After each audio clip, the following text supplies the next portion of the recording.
Olá, seja muito bem-vindo, seja muito bem-vinda ao Direito Cast. Hoje a gente vai desvendar um direito do consumidor que é, sério, um verdadeiro superpoder, mas que pouca gente conhece ou usa. É o direito de exigir exatamente o produto ou o serviço que você comprou, em vez de só aceitar o dinheiro de volta. Isso muda completamente as regras do jogo. E olha, por falar em conteúdo que muda o jogo, se análises como esta te ajudam, já aproveita e segue o Direito Cast. Estar inscrito ajuda a gente demais a continuar trazendo essa informação de qualidade para mais gente. Vamos lá, pensa naquela situação clássica. Depois de um tempão pesquisando, a pessoa escolhe o produto perfeito. A cor, o modelo, tá tudo certo. Aí paga, fica naquela ansiedade esperando chegar e nada. Ou então, aquele serviço contratado não rola como combinado. A primeira coisa que a empresa oferece é quase sempre a mesma. Ah, a gente te reembolsa. Mas e se o dinheiro não for o que a pessoa quer? E se o desejo real for aquele produto específico? Será que o reembolso é a única saída? A resposta, como a gente vai ver aqui, é um gigantesco e sonoro não. Ok, vamos mergulhar na raiz do problema. Tudo começa aqui, com a quebra de uma promessa. Uma coisa que gera uma frustração enorme, né? Afinal de contas, toda compra, toda contratação é uma relação de confiança. A gente não está falando só de uma transação financeira. Tem uma expectativa real em jogo. Aquele item foi escolhido por um motivo muito específico. Sei lá, talvez fosse um presente de aniversário, uma peça para um projeto importante ou simplesmente um desejo pessoal. Quando o fornecedor falha na entrega, ele não está só falhando na logística, ele está quebrando uma expectativa legítima. Agora, o ponto fundamental está aqui neste slide, na diferença gritante entre as duas soluções. De um lado, a gente tem a reparação do dano, que é basicamente o reembolso. O fornecedor devolve o dinheiro e, teoricamente, compensa o erro. Mas do outro lado, a gente tem o cumprimento da obrigação. E aqui, a história é outra. Não se trata de compensar a falha, mas sim de cumprir o que foi prometido desde o início. É outra coisa. E é exatamente aqui que entra a estrela da nossa análise de hoje. Uma ferramenta jurídica poderosíssima para o consumidor. A gente está falando da tutela específica. É um mecanismo que transforma toda aquela frustração em realização. A definição é bem direta. Olha só, tutela específica é o direito garantido por lei de ir à justiça e falar: olha, eu não quero dinheiro, eu quero o produto que eu comprei. Ou eu exijo o serviço que eu contratei exatamente como foi ofertado. É, na prática, forçar o fornecedor a honrar a palavra. E este é o ponto que vira o jogo. O nosso sistema jurídico, pelo Código de Defesa do Consumidor, não vê essas duas opções como iguais, não. Ele estabelece uma hierarquia muito clara. A prioridade máxima é o cumprimento da obrigação. Entregar o que foi vendido é a regra. Devolver o dinheiro deveria ser a exceção, e não a primeira oferta que a empresa faz.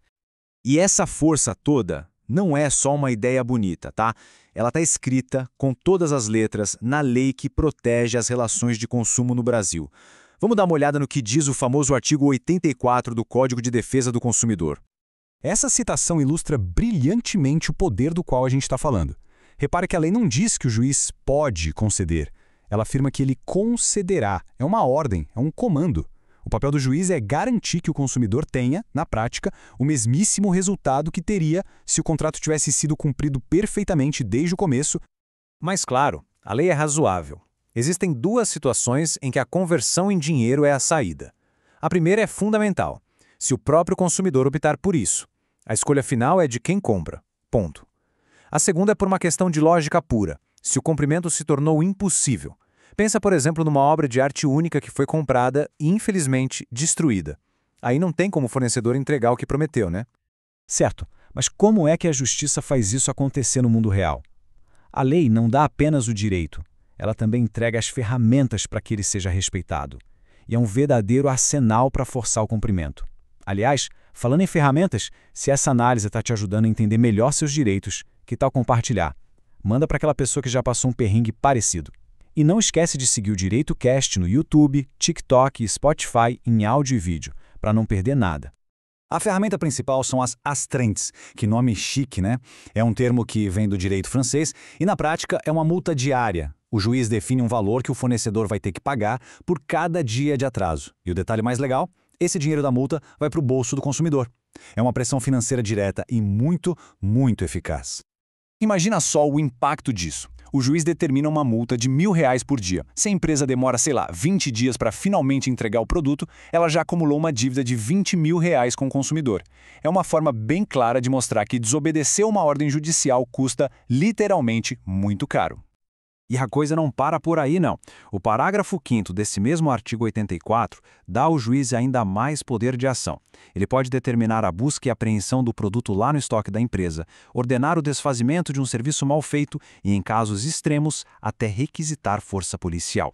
Isso tudo mostra a seriedade com que a lei trata esse direito. Bom, chegando ao final, vamos conectar todos os pontos. Por que, no fim das contas, a tutela específica é um conceito tão importante? Porque ela protege algo que vai muito além de uma simples transação comercial. Então, o que a gente pode levar de mais importante desta análise? Primeiro, exigir o que foi prometido é o direito principal de qualquer consumidor. Segundo, a lei está do seu lado, priorizando a entrega do produto ou do serviço.